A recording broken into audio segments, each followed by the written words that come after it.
Donc déjà, la première séance, on a commencé à parler, donc on a vu bien sûr un peu de vocabulaire et on a commencé à parler des catégories particulières des déchets. On a aussi donc fait allusion à deux étapes importantes pour celui qui va commencer à rédiger ou bien à établir un plan de gestion des déchets dans une entreprise. On a dit que la première chose à faire, c'est de faire un bilan général des déchets dans l'entreprise. Commençons par le processus le plus donc premier, ça veut dire la réception de la matière première.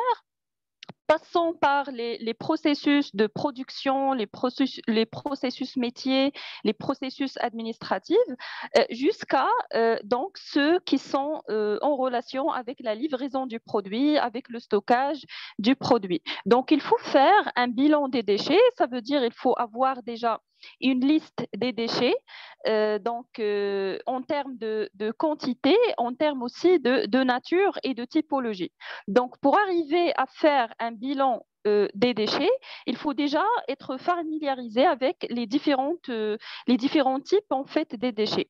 On a vu l'autre fois donc la catégorie des déchets inertes. On a dit qu'il s'agit de tout déchet qui ne produit aucune réaction ni physique ni chimique avec l'environnement et avec le milieu extérieur.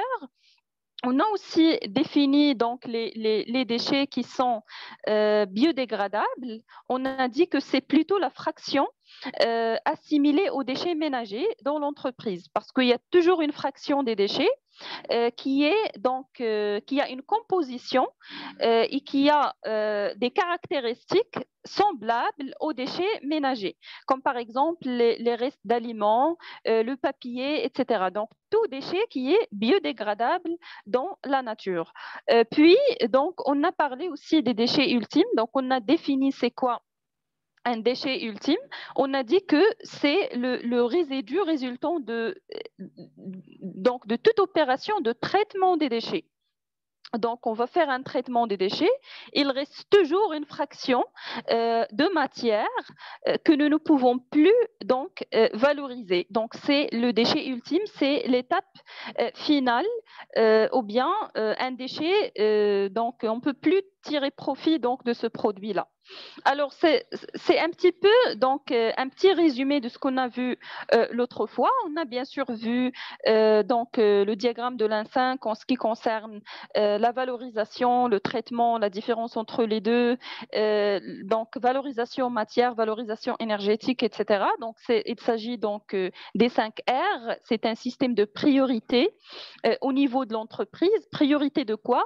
Priorité de choisir les actions donc à mener face aux déchets. Donc, ce sont les solutions donc face aux déchets. Mais avant déjà d'arriver aux solutions, on a dit qu'il faut faire le bilan donc de matière ou bien plutôt le bilan des déchets dans l'entreprise, élaborer une liste des déchets, connaître donc quelles sont les sources ou bien quels sont les processus qui génèrent les déchets. Et maintenant, donc, on a la catégorie la plus importante, ce sont donc les déchets dangereux. Pourquoi très importante? Parce que ce sont donc les déchets qui nécessitent un suivi qui est très vigilant au sein de l'entreprise, si jamais donc, bien sûr, l'entreprise produit ce type de déchets. Alors, la première, déjà, il faut définir c'est quoi un déchet dangereux du point de vue juridique, donc du point de vue de la réglementation. Un déchet dangereux, donc c'est toute forme de déchet qui, par leur nature dangereuse, constitue un danger, que ce soit pour l'équilibre écologique, ça veut dire pour l'environnement, ou bien aussi pour la santé et la sécurité. Donc, j'ai déjà mentionné l'autre fois que la gestion des déchets, ce n'est pas uniquement question de protection de l'environnement. Par exemple, une démarche ISO 14001, c'est aussi donc question de santé et de sécurité. La démarche ISO, par exemple, 45001. Donc, on trouve une intersection entre les deux disciplines telles que fixées bien sûr par les normes internationales dans ce domaine.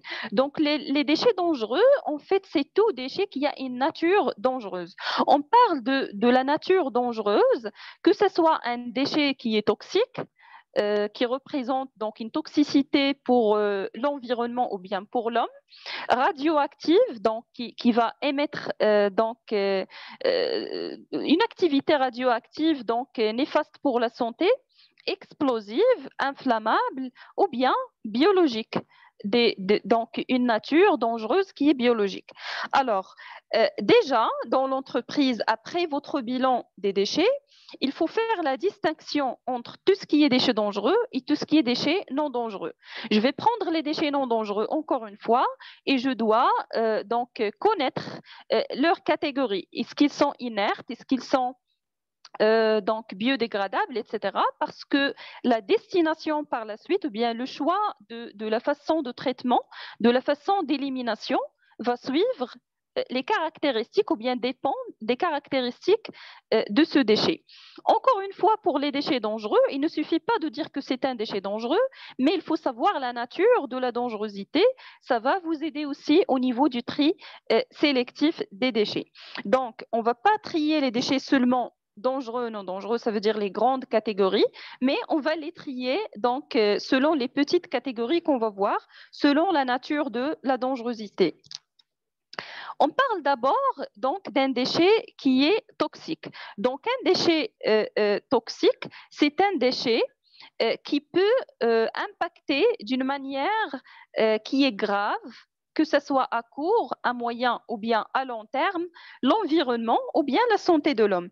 Donc un déchet toxique, c'est un déchet qui peut s'avérer nuisible à la santé d'un être vivant, de l'homme ou bien des autres êtres vivants, qui peut causer par exemple la mort, des blessures, des maladies. Et déjà, lorsque l'entreprise manipule des produits chimiques toxiques, automatiquement, les déchets aussi, on va trouver des traces de produits ou bien de déchets toxiques. Que ce soit les récipients vides, que ce soit déjà le produit lui-même, donc qui n'est pas utilisé, par exemple, il est périmé, ça reste toujours un déchet qui est toxique, etc. Ou bien d'autres produits qui ont été contaminés par cette substance qui est toxique. Donc des chiffons, par exemple, essuyés. Donc on a par exemple un déversement accidentel qui a causé la contamination d'un ensemble de matériaux. Donc tout ça, on va le considérer comme étant un déchet toxique. On a dit que, donc l'autre fois, on a dit que le déchet reste non dangereux sauf dans le cas où il a été contaminé par une substance dangereuse, d'où vient l'importance du tri sélectif. Un déchet aussi toxique, il peut contaminer l'eau, il peut contaminer le sol, contaminer l'atmosphère, donc il a des effets directs ou bien indirects sur l'environnement, sur la santé humaine. Et puis, vous avez aussi donc des déchets qui sont écotoxiques. Ça veut dire qu'ils causent des équilibres aux écosystèmes. Ce n'est pas toxique pour l'homme avec certaines doses, mais c'est toxique, par exemple, pour l'écologie, pour l'équilibre écologique. Donc, un déchet écotoxique a des doses, donc il peut être écotoxique à des doses où il n'est pas réputé toxique pour l'homme. Et sa toxicité peut éventuellement donc exacerber pour une synergie avec un autre composé. Donc parfois, on a d'autres composés qui entrent en interaction avec une substance chimique et le résultat, ça va être donc un résultat toxique. Je peux dire, donc vous pouvez par exemple poser la question, comment savoir est-ce que ce déchet-là, il est toxique? Déjà, la première chose, en revenant vers la source de ce déchet, ça veut dire le produit donc qui a donné naissance à ce déchet. Donc, toujours, les déchets, ils viennent de quoi? Ils viennent des produits consommés, que ce soit la matière première ou bien la matière auxiliaire. En fait, la bonne nouvelle, c'est que chaque produit qu'on va acheter dans l'entreprise, qu'on va acquérir comme matière première ou bien auxiliaire, il vient avec une fiche de données de sécurité. Cette fiche de données de sécurité, il donne toutes les informations sur ce produit. Et bien sûr, les informations sur le produit, ce sont aussi les informations sur le déchet résultant de ce produit. Il donne la nature de la dangerosité, il donne le niveau de toxicité, est-ce que c'est pour l'homme, toxique pour les êtres vivants, toxique pour l'environnement, etc. Il vous donne plusieurs informations aussi en ce qui concerne la protection, comment se protéger contre les risques et les dangers, comment il faut traiter donc ce déchet et aussi il vous donne le pictogramme de danger en relation avec ce déchet. Pictogramme de danger, donc généralement les déchets toxiques sont de nature chimique. Donc en général, les déchets toxiques, ce sont des déchets de nature chimique. Et le pictogramme des déchets toxiques, c'est celui-là. Donc dès que je vois donc ce logo ou bien ce pictogramme, je sais qu'il s'agit d'un produit toxique, donc le déchet aussi, il est toxique. Alors, lorsque je vais stocker ce déchet dans l'entreprise, par exemple dans un récipient en plastique ou bien n'importe quel récipient, je dois aussi donc mettre le pictogramme de ce déchet pour que tout le monde soit au courant qu'il s'agit d'un déchet toxique. Bien sûr, ça, c'est de la réglementation aussi. Il faut donc étiqueter les déchets et l'étiquette, on va la voir par la suite, mais cette étiquette, elle doit comporter obligatoirement le pictogramme de déchets. Donc, déchets toxiques, ça peut être un récipient contaminé par une substance toxique. Les piles, par exemple, et les accumulateurs sont aussi des déchets toxiques. Les acides et les bases. Donc, tout ça, vous pouvez donc trouver des informations, comme j'ai dit, dans les fiches de données de sécurité qui viennent avec le produit. La deuxième nature de dangerosité, ce sont les déchets radioactifs. Donc, je doute que vous pouvez donc rencontrer ça ici au Maroc. C'est rare, mais ce sont en fait les déchets issus d'une industrie nucléaire, substances radioactives. Ça veut dire qu'il a des émissions de rayonnement, d'énergie qui sont cancérigènes, qui causent donc des maladies, etc. Donc, ce sont les déchets radioactifs. Puis, vous avez une autre catégorie qui est importante, ce sont les déchets explosifs. Alors, les déchets de nature explosifs représentent un risque d'explosion, tout simplement. Et voici le pictogramme. Il y a des produits qui ont une nature explosive. Ça veut dire qu'ils peuvent s'exploser s'il y a donc des conditions qui favorisent l'explosion. Et qui dit produit dit aussi la même chose pour les déchets résultant de ça. Donc, quand est-ce que donc un déchet sera explosif ou bien quand est-ce que ça représente un risque d'explosion? Lorsqu'on est dans une zone ATEX. C'est quoi une zone ATEX? Donc, c'est une zone, c'est une atmosphère explosive. Ça veut dire un milieu dont le risque d'explosion est plus important que la moyenne. Donc, pourquoi il est plus important que la moyenne? Parce qu'il y a en fait ce triangle, donc le triangle qui cause une explosion. Donc, vous avez la présence d'oxygène, la présence d'un combustible, n'importe quel type de combustible. Par exemple, moi, je stocke des déchets explosifs et juste à côté, je stocke donc du papier, du carton, etc. Il y a beaucoup d'encombrement. S'il y a une source d'ignition ou bien une source d'inflammation, ça va causer une explosion. Un employé qui passe, qui jette par exemple un bout de cigarette, etc., ou bien j'ai un four juste à côté. Donc, tout ça, ça peut causer, donc il est possible de causer une explosion. C'est pourquoi déjà, si vous avez fait votre bilan de déchets et vous connaissez que vous avez déjà des déchets de nature explosive, alors il faut stocker les déchets donc en évitant les zones ATEX. Ça veut dire que chaque zone ATEX doit être délimitée, doit être signalée. Et puis, à l'abri des zones ATEX, il faut stocker ce type de déchets. Et en plus de ça, il faut mettre donc des signes, il faut mettre voilà, donc des signes pour avertir les personnes qu'il s'agit donc, par exemple, des fonces de fumée, ou bien même je peux limiter l'accès à cette zone, juste les personnes, par exemple, qui sont vraiment concernées, qui peuvent avoir accès donc à ce lieu. Voilà donc les déchets de la nature explosive. Vous avez de la même sorte des déchets qui sont inflammables. C'est la même chose, sauf qu'il n'y aura pas une explosion, mais il y aura un Euh, incendie. Oui, excusez-moi, oui, monsieur.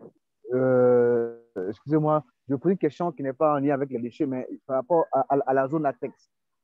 Oui, Je prends par exemple une station-service d'essence pardon, où j'ai pas bien entendu.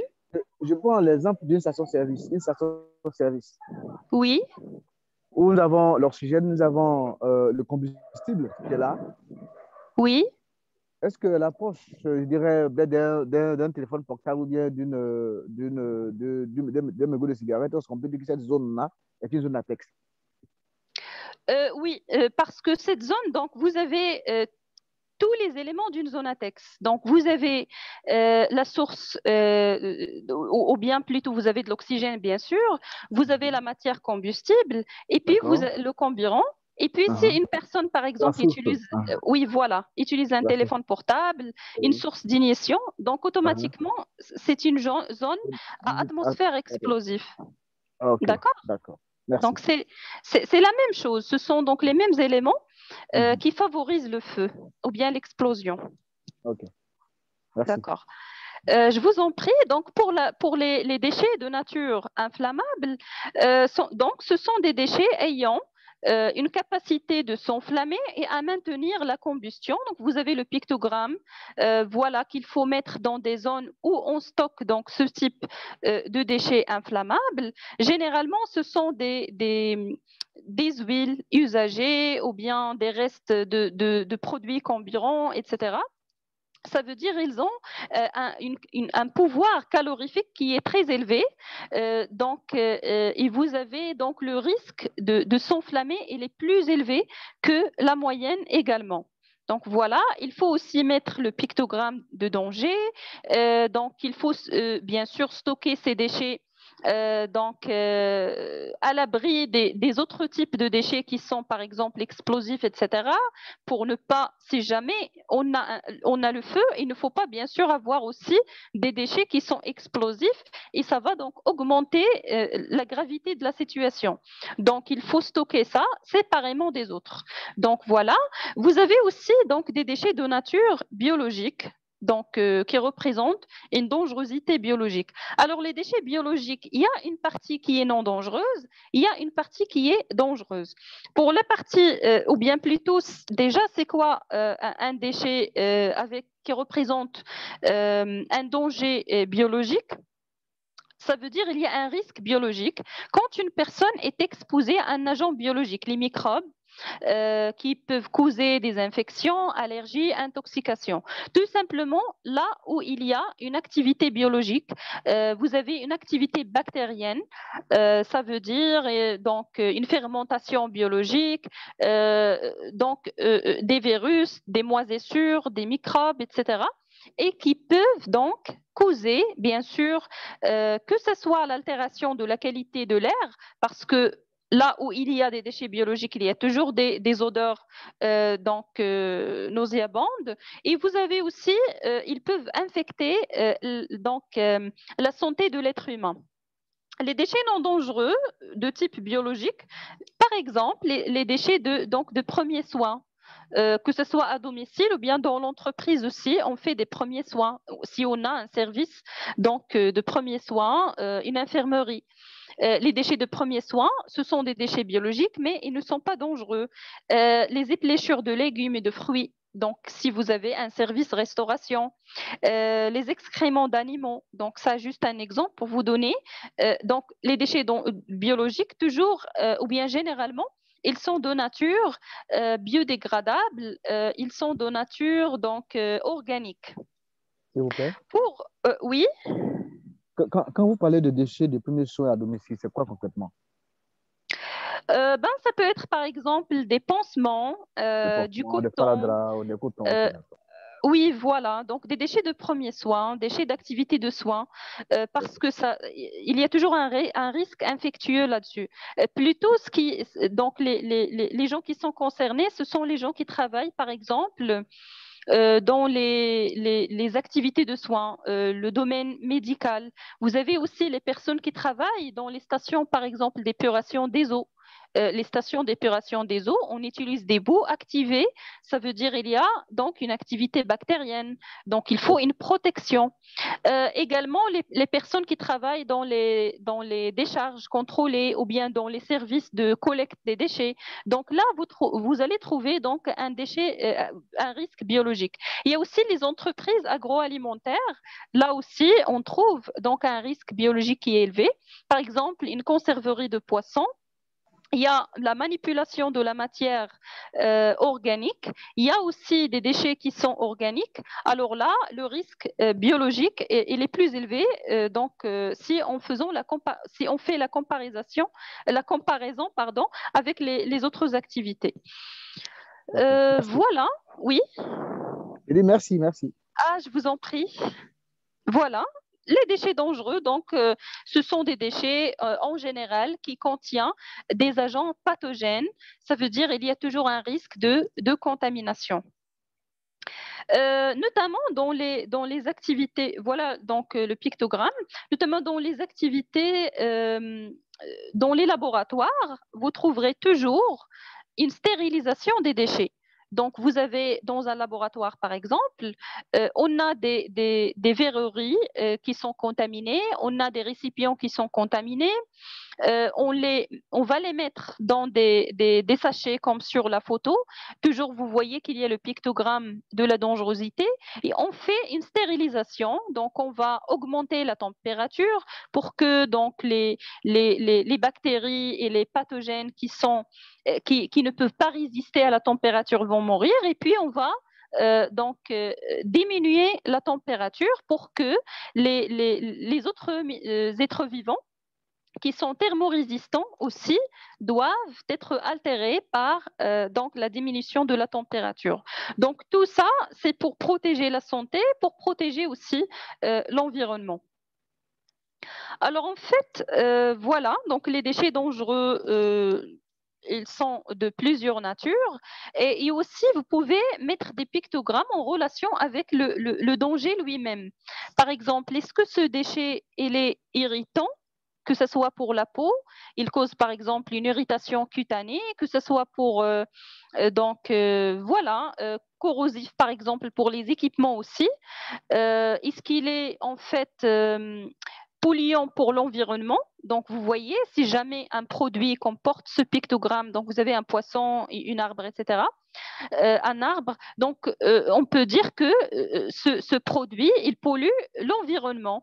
On ne sait pas comment, mais il est polluant pour l'environnement. Ça veut dire qu'il ne faut pas le jeter directement vers l'environnement. Le déchet aussi résultant de ce produit, la même chose. Produit dangereux pour la santé, etc. Donc, les pictogrammes, donc, je vous invite donc, j'ai déjà donc une liste, je peux l'envoyer par la suite.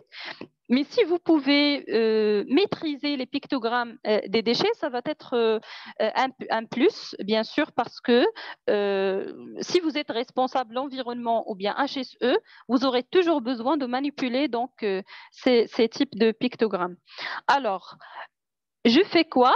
Je fais le tri des déchets selon la nature, déjà la grande catégorie, dangereux, non dangereux. Les déchets non dangereux, selon est-ce qu'ils sont inertes, est-ce qu'ils sont ultimes, etc. Puis les déchets dangereux, selon la nature de la dangerosité. Et bien sûr, dans une entreprise, on ne va pas trouver tous ces types. Je ne vois pas qu'on va trouver donc les déchets dangereux de toute nature, mais ça dépend vraiment de votre activité et donc votre milieu de travail. On va voir maintenant la partie qui concerne la gestion interne des déchets. Donc maintenant, comment peut-on faire pour bien gestionner et bien maîtriser donc, les déchets au sein de l'entreprise? Déjà, pourquoi toute cette question de gestion des déchets? Parce que le déchet, bien sûr, il contamine l'environnement, il est néfaste pour l'environnement, pour l'homme, etc., pour la salubrité publique. Mais il y a aussi donc les coûts en relation avec les déchets. Donc, le déchet pour l'entreprise, il engendre un coût supplémentaire. Donc, vous avez déjà les frais de manutention et du transport. Donc, euh, il faut transporter bien sûr les déchets. Vous avez une entreprise agréée qui va vous faire le transport, qui va vous assurer le transport, mais selon la quantité vraiment des déchets qui va être transportés, l'entreprise doit donc payer bien sûr. Alors si l'entreprise arrive à minimiser la quantité des déchets, donc, comme on a vu l'autre fois en ce qui concerne le diagramme de l'IN5, on a dit que donc, la première priorité des actions, c'est de refuser le déchet et d'essayer d'éliminer le déchet à la source. Donc, si l'entreprise arrive à réduire la quantité des déchets produits ou bien générés, bien sûr que les frais aussi de manutention et les frais de transport vont être donc diminués. Vous avez aussi les frais d'occupation du terrain, vous avez l'entreprise, bien sûr, et l'emploi des lieux, des locaux de l'entreprise pour stocker les déchets. C'est aussi un frais, même si c'est un frais qui est caché et est non estimé, mais imaginons que l'entreprise peut minimiser la superficie voilà la superficie consacrée pour le stockage des déchets. Il peut utiliser donc l'espace pour autre chose. Donc, vous avez les frais de terrain occupés par les déchets et bien sûr les frais environnementaux, les surcoûts de traitement et d'élimination des déchets. Si les déchets ils sont d'une grande quantité, ça veut dire le frais aussi de traitement et d'élimination, il sera plus grand. Si les déchets ils ne sont pas bien triés, ça veut dire que vous avez une contamination entre les déchets, les frais aussi vont s'élever. Donc, n'oubliez pas le principe qu'on a vu l'autre fois qui est le pollueur-payeur. Donc, je pollue l'environnement, je dois, bien sûr, euh, payer et assumer les frais de la pollution. Euh, donc, dans des ouvrages ou bien généralement, des études ont été faites, ils ont estimé donc les coûts de gestion des déchets. Voilà, c'est un nombre qui est grand, qui est assez grand. Euh, et on dit aussi que lorsque un déchet banal, par exemple du bois, du carton, de la ferraille, soit contaminé avec des déchets qui sont dangereux. Le déchet qui est initialement banal, probablement il avait une valeur ajoutée, il peut être recyclé, il peut Alors, être réutilisé, il va devenir excusez-moi, dangereux. Oui, excusez-moi. Alors, tout déchet banal, vous avez cité la ferraille. Est-ce que la ferraille, de par sa nature corrosif, n'est pas un déchet dangereux? c'est pas, non, c'est pas un déchet dangereux, même si, parce que c'est le déchet qui est corrosif. Il ne va pas causer, par exemple, la corrosion d'autres choses. Il ne va pas, par exemple, causer des maladies ou bien contaminer Oui, un milieu environnemental. Vous voyez? En fait, les déchets, même les déchets qui sont banals, la ferraille oui, est stockée. pardon? Mhm. Quand la ferraille est stockée, je dis quand la ferraille est disposée quelque part, du fait que il est connu, parce que souvent il y a de la houille Mhm. sur la ferraille et qui, par moment, quand il pleut, ça peut, l'eau de ruissellement peut emporter la houille qui est sur la ferraille là. Est-ce que c'est par cette fait-là, on peut vraiment la, la ferraille? Bon, la houille aussi, quand même, on sait quand même, hein. Voilà, donc, est-ce que cet élément-là, on peut pas dire que la ferraille est dangereuse? Bon, c'est une question que je pose. Comprendre. Alors, alors, pour répondre à votre question, euh, tout type de déchet, à la base, il comporte un degré de dangerosité. Par exemple, quand je dis les déchets banals, Pourquoi donc on cherche à les éliminer? Du bois, du carton, de la ferraille, du verre, du plastique, etc. Parce que toujours le déchet, en lui, il est toujours dangereux à un certain degré. Il est toujours néfaste pour l'environnement. Mais lorsqu'on dit un déchet qui est dangereux, ça veut dire qu'il y a un caractère qui peut altérer, donc d'une façon qui est grave, la qualité de l'environnement et qui peut altérer d'une façon qui est grave la santé de l'homme. Par exemple, lorsque je dis un déchet corrosif, ce n'est pas un déchet par exemple, les métaux, ils sont recyclables. Les métaux, ils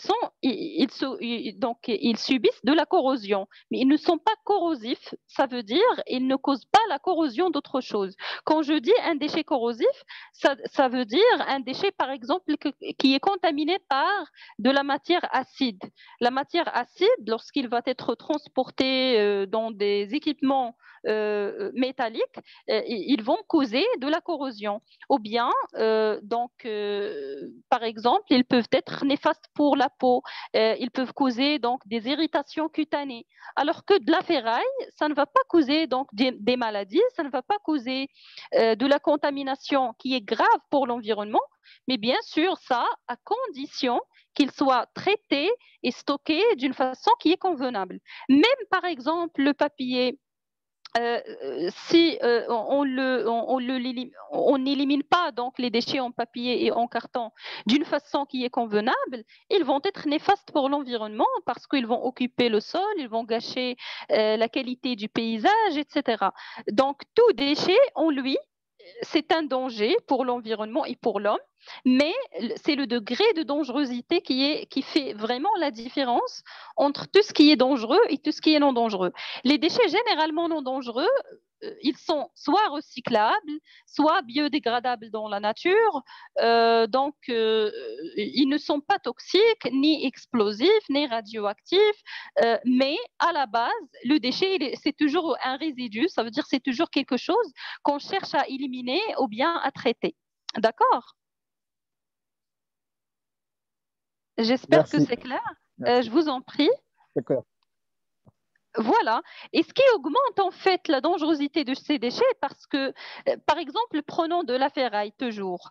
De la ferraille, je peux la vendre comme étant entreprise, je peux la vendre à une autre entreprise qui fait le recyclage, par exemple, du fer ou bien de l'aluminium, etc.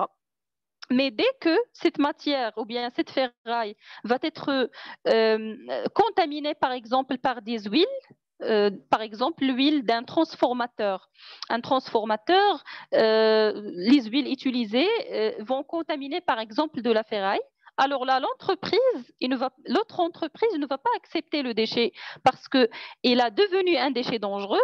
Il faut déjà une autre entreprise pour enlever la fraction dangereuse avant qu'il soit utilisé. Parce que nous ne pouvons pas utiliser de la ferraille, par exemple, pour fabriquer de nouveaux produits et pour les vendre aux consommateurs alors qu'ils contiennent une fraction d'une matière qui est toxique ou bien qui est dangereuse. Donc, en fait, cette contamination, il va engendrer un surcoût pour l'entreprise et un surplus de coûts pour l'entreprise. Donc, il vaut mieux assurer le tri dès le début pour éviter donc cette augmentation voilà, de prix. Donc, voilà, le coût des déchets, c'est comme donc, ce qu'on appelle l'iceberg. Donc, vous avez des coûts qui sont cachés, des coûts qui ne sont pas visibles et qui sont difficilement donc, exprimés ou bien détectés par l'entreprise. Mais toujours, pardon, comment peut-on donc éviter ou bien réduire ces coûts? C'est en faisant la bonne gestion, maîtrisant les déchets, donc cherchant à minimiser la quantité des déchets, bien sûr dans les mesures de possible. Alors parmi les bonnes pratiques de gestion des déchets, vous allez toujours trouver le tri sélectif. Alors, le tri sélectif, on entend toujours parler du tri sélectif et ça semble très banal. Donc, déjà dans les entreprises, heureusement, donc la plus grande partie des entreprises ont fait du tri sélectif parce que déjà, c'est question de réglementation. Alors, le tri sélectif des déchets en entreprise, il s'agit de trier déjà de trier les déchets banals et dangereux. Ça veut dire séparer les déchets banals des déchets dangereux pour réduire la contamination. Trier les déchets non dangereux selon leur nature. Donc, adopter un système de tri des déchets en code couleur. Donc, le système le plus connu dans des entreprises, c'est les systèmes en code couleur. Par exemple, dans les locaux administratifs, on peut employer donc des poubelles en couleur. Donc déjà, par exemple, vous êtes dans une démarche ISO 14001 ou pas. Donc la gestion des déchets, ça ne concerne pas uniquement l'ISO 14001. Mais imaginons que vous êtes dans une démarche ISO 14001. Parmi les premières actions que vous devez intégrer dans votre plan d'action, c'est le tri sélectif. C'est assez simple, mais c'est assez productif. Donc, si vous êtes déjà familiarisé avec le code couleur, le vert, c'est pour le vert. Donc, et les boîtes de conserve. Le jaune, c'est pour le plastique. Les emballages. Donc, pardon, donc il y a une faute de frappe. Les emballages, en fait, les bouteilles d'eau, etc. Le bleu, donc, c'est le papier, les journaux, le carton, etc. Et le marron ou bien le rouge, ce sont les déchets non recyclables. Les déchets non recyclables, par exemple, les gobelets de café. Donc, il y a un type de plastique qui n'est pas recyclable, une fraction du plastique qui n'est pas recyclable. Par exemple, l'exemple le plus connu et qu'on trouve dans les entreprises, ce sont les gobelets du café. Donc, les gobelets du café, ils ne viennent pas dans les poubelles donc, qui sont destinées pour le plastique, mais c'est pour donc le rouge ou bien le marron. Ça veut dire qu'il s'agit d'un déchet non recyclable. Parfois, vous allez trouver aussi le rouge, c'est pour les déchets dangereux. Mais déjà, les déchets dangereux, on les trouve généralement dans le hall de production. On ne va pas utiliser une petite poubelle, on va utiliser donc voilà, des bennes qui sont plus grandes pour accepter donc les déchets les déchets dangereux. Juste un petit exemple donc pour vous montrer l'importance du tri sélectif. Donc un exemple qui est très simple bien sûr. Imaginons qu'on a donc nous sommes dans un pays X. Le coût de destruction des déchets industriels spécifiques ou bien spéciaux. Déjà les déchets industriels spéciaux, ce sont les déchets dangereux, les déchets contaminés. Donc, c'est par exemple 400 euros par tonne. Donc, ça, ce sont des données, je pense, de la France. Les coûts de distribution ou bien de destruction pardon, des déchets industriels banals, c'est donc 44 euros par tonne. Donc, prenons cet exemple. Imaginons que l'entreprise donc, emploie 20 mètres cubes, donc un récipient de 20 mètres cubes pour accepter donc, les deux types de déchets. Vous avez par exemple une tonne de déchets banaux plus 0,1 tonne de déchets spéciaux. Ça veut dire que vous avez tout simplement 2 tonnes de déchets spéciaux. Pourquoi? Parce que nous avons dit que si on mélange entre les deux types dangereux et non dangereux, on trouve quoi? Tout le contenu de votre récipient, il devient dangereux. Alors, vous avez 2 tonnes de déchets DIS. Le coût donc de destruction, ça sera 2 fois 400, donc c'est 800 euros. Par contre, si j'ai un récipient qui va accepter les déchets banals et j'emploie donc d'autres récipients qui sont séparés, bien sûr, pour les déchets spécifiques, alors le coût sera quoi? Donc, vous avez ici une séparation entre les deux types de déchets et le résultat, ça va être 200 à peu près 200 euros pour traiter tous les déchets. Bien sûr, le coût de traitement, ça veut dire la prestation du service. Généralement, les entreprises, ils font la prestation de service pour détruire ou bien donc éliminer les déchets. Donc, vous voyez juste ce petit exemple, il nous donne déjà une vision claire sur l'importance du tri sélectif au niveau donc du coût. Donc pour l'entreprise aussi c'est un gain. Ce n'est pas uniquement pour question d'environnement, question de santé, c'est aussi donc un gain. Et voilà donc j'ai lu quelque part dans un ouvrage, j'ai oublié le nom, donc, je vais chercher ce livre-là et je peux donc le contacter par WhatsApp par la suite. J'ai lu que donc les bonnes pratiques permettent, donc les bonnes pratiques de tri de gestion, elles permettent de réduire jusqu'à 20 jusqu'à 25% donc des problèmes liés à la gestion des déchets. Donc, il ne faut pas penser à de la technologie qui est très développée, il ne faut pas penser qu'on va recycler les déchets dans l'entreprise. Donc, c'est les solutions miraculeuses. Si vous pouvez le faire, pourquoi pas. Mais déjà, les bonnes pratiques de base, les petites actions de base, ils vous permettent de réduire 20 jusqu'à 25% des problèmes liés à la gestion des déchets pour un temps de retour sur investissement quasiment immédiat. Ça veut dire quoi, un temps de retour sur investissement? Ça veut dire que je vais investir de l'argent dans un système de tri des déchets. Après, par exemple, juste une année, je vais récupérer déjà la somme que j'ai investie. Ça veut dire que vous avez le temps de recours sur investissement, il est très petit, il est très court. Vous pouvez donc voilà, gagner la somme que vous avez investie très rapidement. Donc, vous voyez l'utilité d'investir dans les bonnes pratiques de gestion des déchets. Question? Oui. Alors, ma question est relative donc à au test lecture des déchets. Alors, on remarque souvent que dans les entreprises, hein, au niveau des locaux, des bureaux et autres, est effectif, mais il y a une zone de stockage des déchets. Et dans cette zone de stockage, il y a un truc qui est fait à la fois, mais là où on stocke les déchets, on arrive à la déchetterie, tous les déchets sont mélangés là-bas. Ah bon, oui, je comprends. Premier aspect.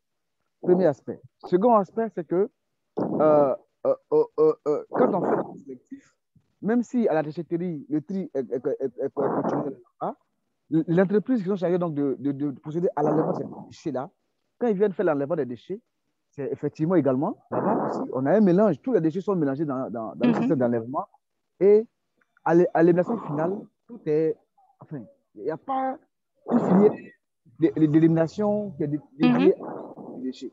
Alors, je me pose la question de savoir quel est donc l'intérêt de procéder à un dispositif à la source si, in fine, on ne peut pas obtenir un résultat probant en termes d'élimination par type de déchets sur la base de non, je comprends un peu cet élément-là. On fait un truc à la source, mais à la fin, le truc n'est plus utile. Donc, quel est l'intérêt de ce sens-là? D'accord. Donc déjà, c'est une bonne question parce que si je fais du tri sélectif à l'intérieur, ça veut dire dans les locaux, etc., alors ça ne sera dans un aucun sens utile si je ne fais pas la séparation des déchets lors du stockage.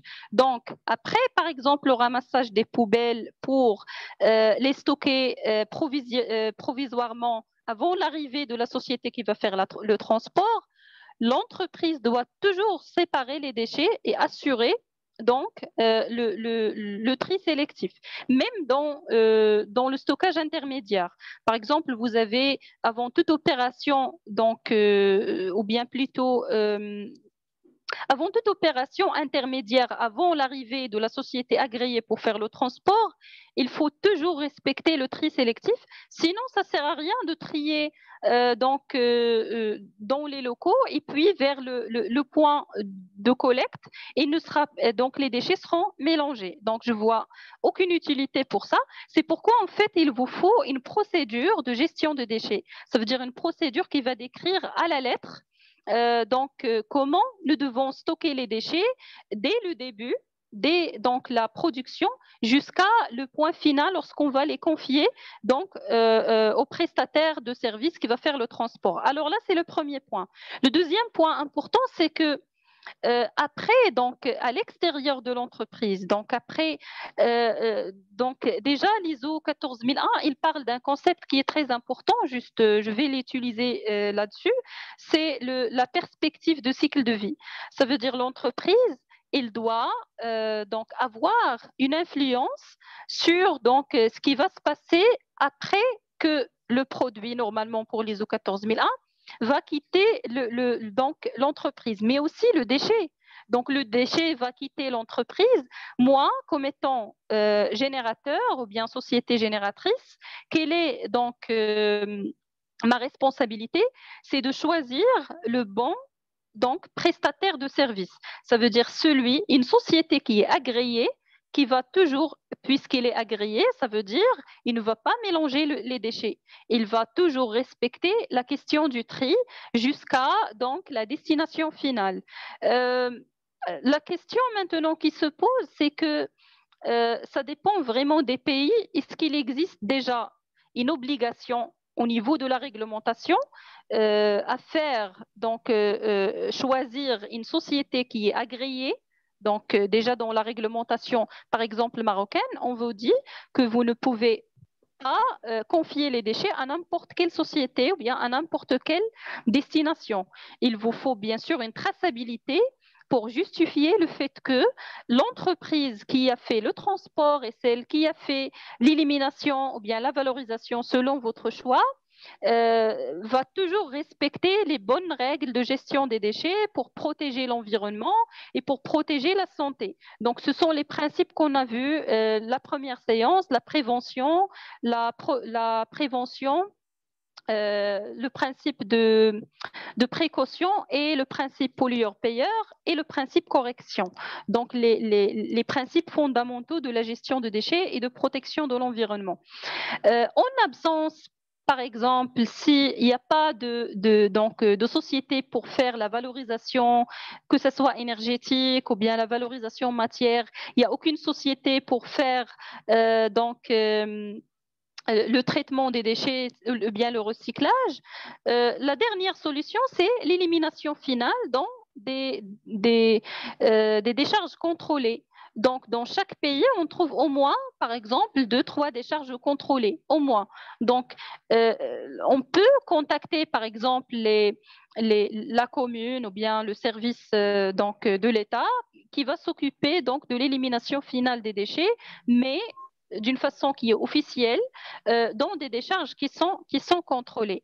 Là Sinon, encore, oui, là encore, m'excusez, oui, là encore, au niveau des déchets contrôlés dont vous parlez, là-bas, pardon, oui, au niveau des déchets contrôlés dont vous parlez là-bas, oui. voilà, quand les déchets arrivent dans ces déchets contrôlés, il n'y a aucun système de séparation là. Tout est mélangé aussi là-bas. Alors, comment, ou alors, ça sert quel est l'intérêt de faire un tri sélectif à la source et puis à la déchet contrôlé, il y a pas de séparation des déchets, tout est mélangé là-bas. Voilà, c'est ça aussi ma question. Ah oui. Alors là, bien sûr, ça sort de la responsabilité de l'entreprise parce que ça va devenir la responsabilité donc des autorités publiques. Donc, si vous faites le bon tri sélectif, n'oubliez pas que la gestion des déchets, il y a toujours, généralement, il est lié avec l'ISO 14001. Alors, votre objectif à vous, c'est d'avoir vos preuves et de s'assurer que donc ou bien plutôt de donner des preuves de justification et de conformité de certaines exigences de la norme. Donc, vous faites la bonne gestion des déchets parce que c'est parmi les premiers points qu'on va distinguer ou bien qu'on va, voilà, ce sont les premiers points qu'on va constater lorsqu'on vous fait un audit externe. Donc, on va voir est-ce que les déchets sont triés, est-ce que tout est organisé, etc. Question de est-ce que les déchets vont être mélangés, par exemple, dans les décharges? Moi, je pense, je ne sais pas donc le cas des autres pays, mais déjà les décharges contrôlées ici au Maroc, il y a c'est pas vraiment sophistiqué, mais au moins, donc, il y a un contrôle pour éliminer, par exemple, les ferrailles, pour éliminer le verre, etc. Je ne parle pas des décharges sauvages parce que malheureusement, il existe toujours des décharges sauvages qui ne sont pas contrôlées partout dans le monde. Voilà, donc votre responsabilité comme entreprise, c'est de choisir donc la bonne destination. Question de l'environnement, question de protection de l'environnement, vraiment, il y a une responsabilité qui est partagée et l'entreprise ne peut pas être responsable de tout, du globe terrestre. Donc, il ne peut pas, par exemple, suivre les autorités locales, ne peut pas pénaliser, il ne peut rien faire, mais déjà, il peut faire donc ce qu'il faut faire en interne, la bonne gestion en interne. La question de la destination, de l'installation, est-ce qu'il respecte, est-ce qu'il ne respecte pas, c'est cette entreprise qui va prendre en charge cette installation d'élimination qui va être pénalisée à propos de ça. Mais la responsabilité de l'entreprise, il ne peut pas donc aller jusque-là. Voilà. Donc, notre responsabilité déjà, c'est d'assurer le bon tri en interne, de bien choisir les prestataires externes. Et la question que vous avez dit, ça reste une question qui est vraiment voilà, donc c'est question de technique, c'est question de disponibilité des ressources, c'est question d'économie au niveau de tout le pays. Donc nous ne pouvons pas vraiment agir là-dessus. On peut faire des bonnes pratiques déjà en attendant donc en ce que les pays développent un petit peu leur stratégie de gestion des déchets donc sur le territoire global du pays. Espérons. Merci, merci. Je vous en prie. Mais en gros, si on sort de la formation, on sort de l'entreprise, je vois l'utilité de votre question parce que ça ne sert à rien vraiment d'obliger les entreprises à faire tout ça, alors que dans les installations publiques, il n'y a pas un respect qui est parfait pour ces règles. Mais déjà, faisons ce que nous pouvons faire et puis en espérant que la situation sera beaucoup plus sophistiquée que ça. Alors voilà, il faut séparer les déchets aussi lors du stockage. Et lors des opérations de dépôt et stockage, il faut prévoir des bacs, bien sûr, de rétention pour délimiter les pertes et confiner la lixiviation des déchets. Donc, bien sûr, les récipients, ils doivent être dans des locaux fermés.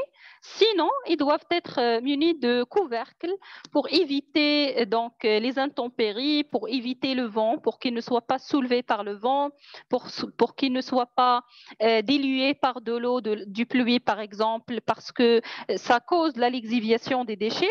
Ça veut dire donc on va avoir un liquide qui va transmettre toute la pollution contenue dans les déchets et qui va contaminer par exemple le sol, l'être humain, etc. Donc il faut bien sûr bien stocker les déchets dans des récipients qui sont étanches et qui sont toujours en couleur pour respecter donc la question du tri sélectif. Et il ne faut pas donc penser directement, bien sûr, ça c'est selon votre situation dans l'entreprise. Il y a des entreprises dont la culture environnementale elle est très élevée, il y a des petites entreprises, etc. Mais on cherche toujours à maximiser le recyclage et la valorisation. Ça veut dire, je cherche toujours à choisir une prestation de valorisation et de recyclage pour donner un nouveau cycle de vie au produit. Mais si je ne trouve pas ça, ou bien je ne peux pas assumer les frais de ça, le minimum des choses, c'est de choisir un mode d'élimination qui est convenable et qui est moins nocif pour l'environnement, comme les décharges contrôlées, comme un centre d'incinération technique, qui va assurer un minimum de protection de l'environnement. Il ne faut pas oublier la question de sensibilisation du personnel. Donc, si je suis responsable environnement, je dois bien sûr sensibiliser les personnes. Les personnes, peut-être, ils ne comprennent pas le code en couleur, ils ne comprennent pas l'utilité du tri. Donc, la démarche ne va pas réussir si les personnes déjà, ils ne sont pas bien formées à cette question. Donc, il faut faire de la sensibilisation au tri sélectif ou bien en général à la gestion des déchets. Donc déjà, c'est bien pour le responsable environnement de justifier son salaire. Donc, il fait des opérations, il fait des formations, par exemple, en interne, il fait un effort donc, pour augmenter la culture environnementale au sein de l'entreprise. Donc, il y a des règles, bien sûr, à respecter pour gestionner les déchets ou bien pour faire la gestion des déchets dangereux. Il faut toujours chercher à les limiter à la source. Si vraiment on n'a pas besoin d'un produit qui est toxique et n'est pas essentiel, par exemple, bien il y a une autre donc matière de substitution, il vaut mieux l'éviter si c'est possible. Il ne faut pas jeter les déchets, bien sûr, dangereux n'importe où, bien n'importe comment. Il faut désigner des lieux de stockage provisoires. Il faut séparer le stockage selon la nature de la dangerosité et il faut laisser les déchets dans leur emballage d'origine. Par exemple, j'ai des produits dangereux, de la poudre dangereuse dans un récipient. C'est un produit. Il est recommandé de les laisser dans le récipient donc de base. Ça veut dire lorsqu'il va être périmé ou bien on a un déversement par exemple, je stocke le déchet dans son emballage d'origine. Pourquoi? Pour éviter déjà de réutiliser les récipients qui sont contaminés pour autre chose. Donc vous savez que les produits chimiques, ils entrent en interaction, etc. Ça peut donc causer des problèmes par la suite. Et aussi, ces questions de désignation. Lorsque le déchet va être stocké dans son emballage d'origine, que ce soit poudre, liquide, etc., bien sûr, on sait qu'il s'agit, par exemple, d'un déchet qui est toxique ou bien qui est donc écotoxique, etc., inflammable, parce que le récipient déjà, ou bien l'emballage, il comporte le pictogramme, etc. Sinon, si par exemple le récipient il est détérioré, je dois mettre des étiquettes. Ou bien, si donc je stocke une grande quantité dans un paquet, comme on a vu dans la procédure, il faut mettre des étiquettes. Alors, ces étiquettes, ils doivent comporter quoi? Le producteur, ça veut dire votre société. Bien sûr, je parle du producteur du déchet et non pas du produit. Le déchet, il faut le désigner. Donc, c'est quoi ce déchet, son nom, donc est-ce qu'il y a un code? Donc, il faut donc voilà, il faut faire mentionner le code. Et puis, il faut bien sûr désigner la nature de dangerosité. Est-ce qu'il est toxique, nocif, corrosif, inflammable, comburant, ou bien est-ce qu'il est nocif et contaminant pour l'environnement? Autre exemple, par exemple ici, vous avez étiquetage des bidons, des récipients vides. Donc les récipients qui sont vides, bien sûr, ils sont contaminés. Par exemple ici, vous avez un solvant halogéné. Alors le récipient, bien sûr, il est aussi contaminé par cette matière. Donc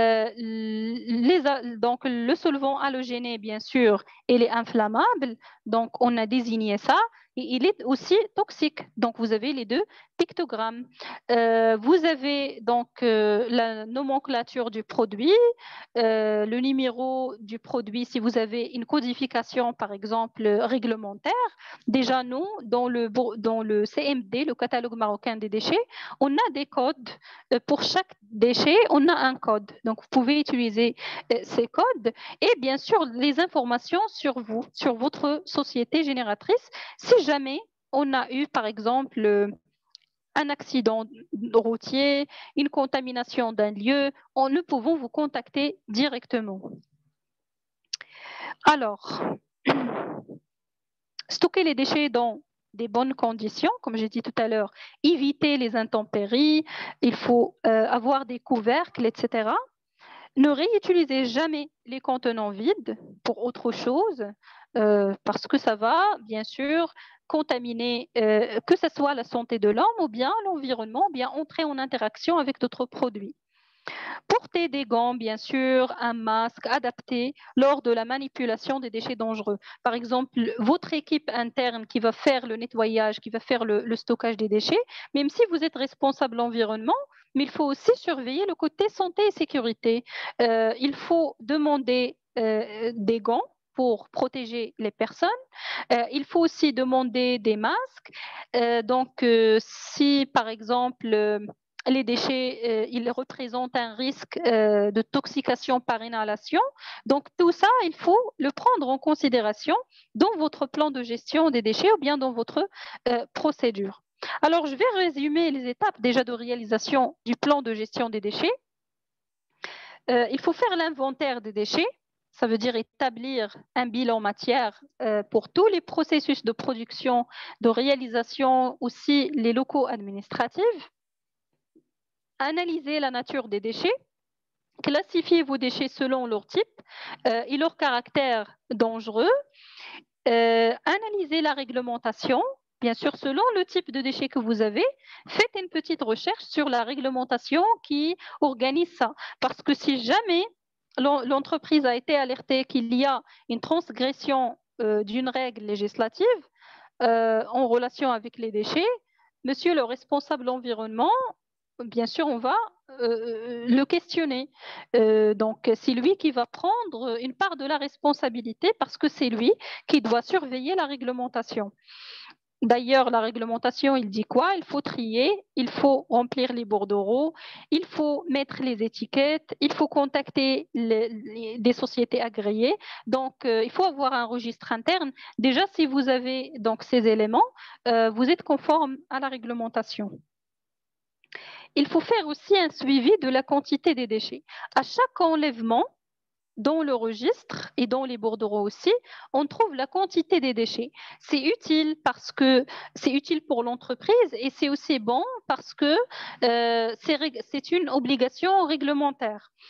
Mais déjà pour l'entreprise, c'est bien de faire un suivi des quantités des déchets. Pourquoi? C'est un autodiagnostic.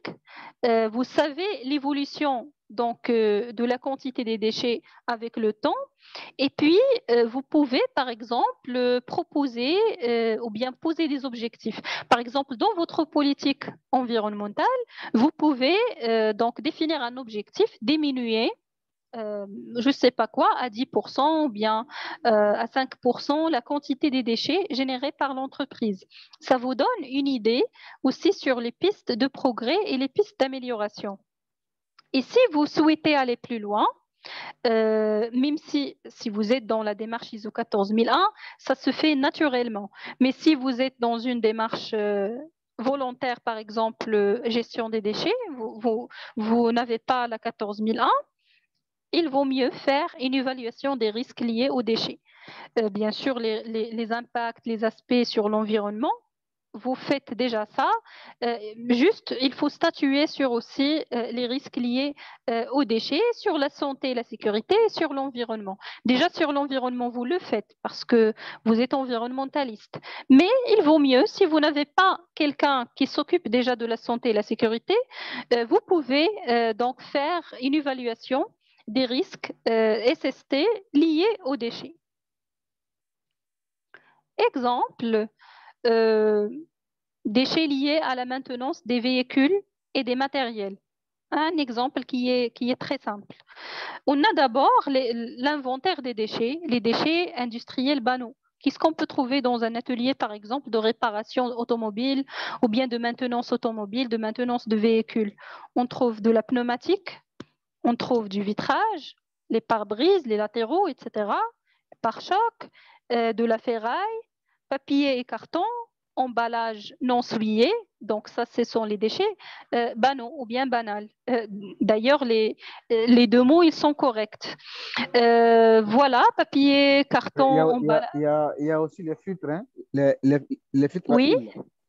oui, les filtres, mais les filtres, ce sont des déchets spéciaux parce qu'ils sont toujours souillés par les huiles, par du carburant, etc. Voilà. Les palettes aussi, housse, plastique, caoutchouc, tout ça, on peut le trouver. Et voilà les déchets souillés ou bien les déchets spéciaux, les huiles usagées. Et comme je vous ai dit, donc, les huiles usagées, c'est aussi autre question. Il y a donc une réglementation, au moins au Maroc, il y a une loi réglementaire en relation avec les huiles usagées. liquides de refroidissement. Pourquoi ce sont des liquides, mais je l'ai pris comme étant des déchets solides parce qu'ils sont toujours dans leur emballage normalement. On prend tout ça comme étant un déchet solide.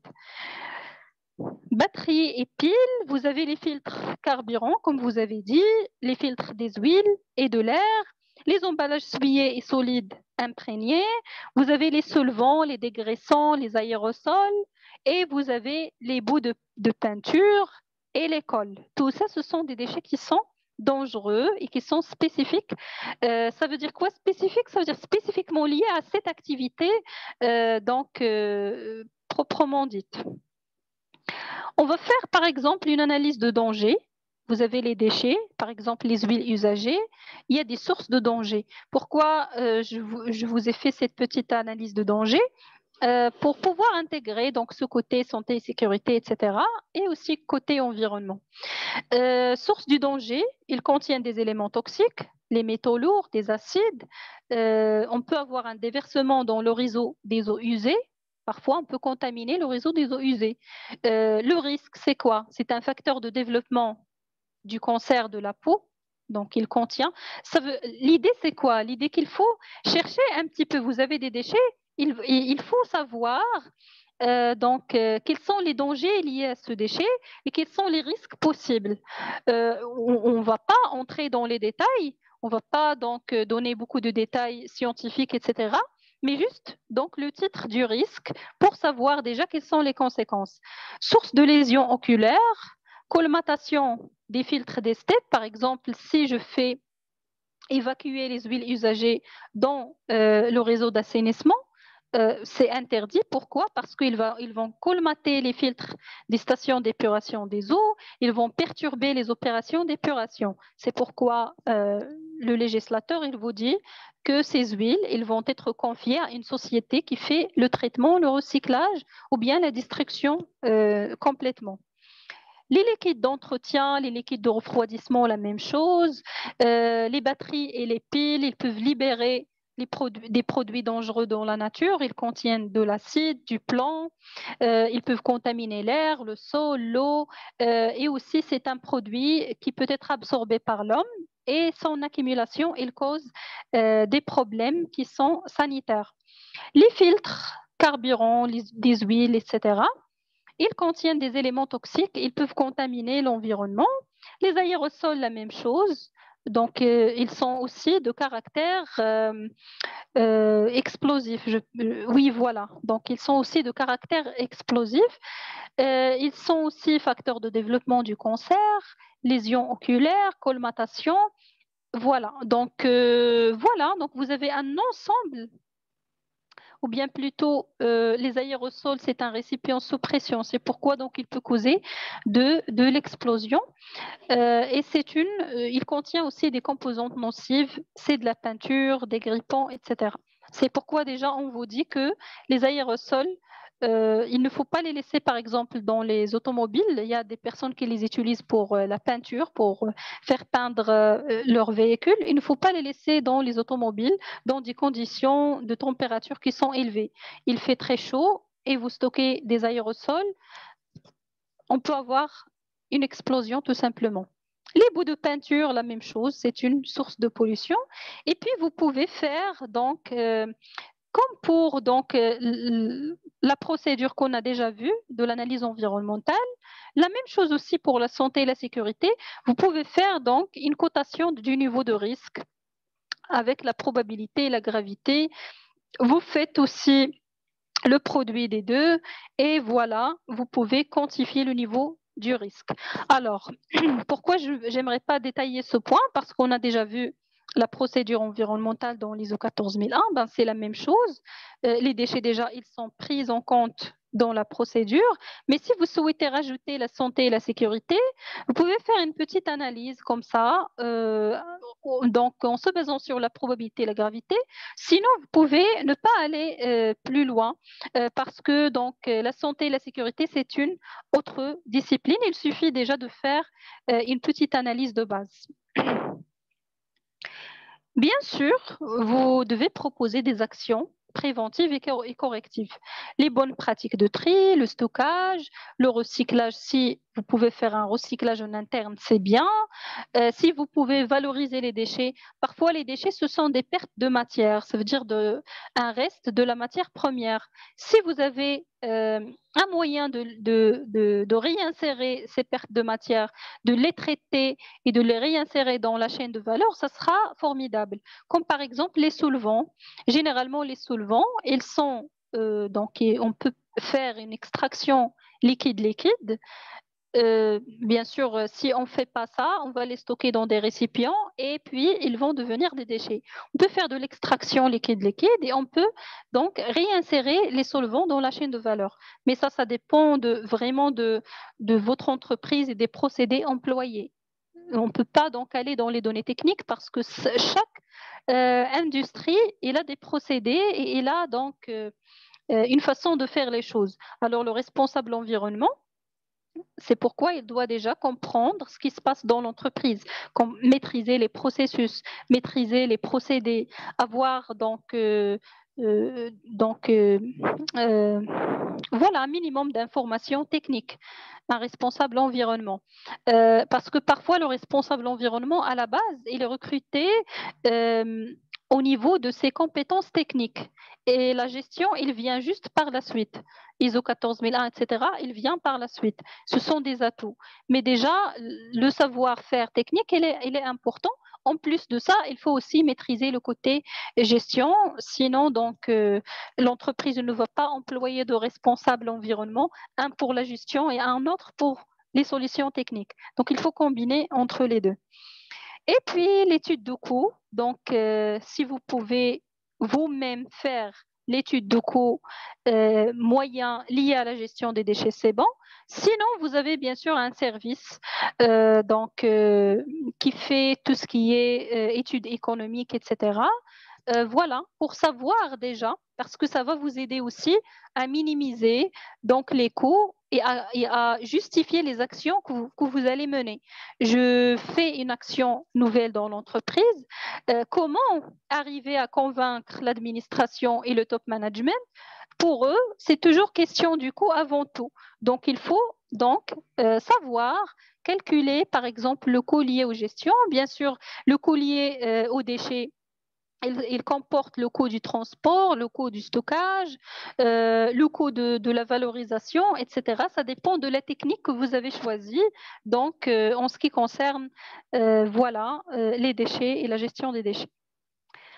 Je ne sais pas, est-ce on n'a pas le temps pour commencer le bordereau de suivi des déchets, donc je vais le laisser jusqu'à la 3e séance. Aussi le plan de gestion, parce qu'il est assez intéressant, donc 5 minutes, on ne va pas voir le plan de gestion des déchets dans 5 minutes. Je vais le laisser pour la séance prochaine, sinon je laisse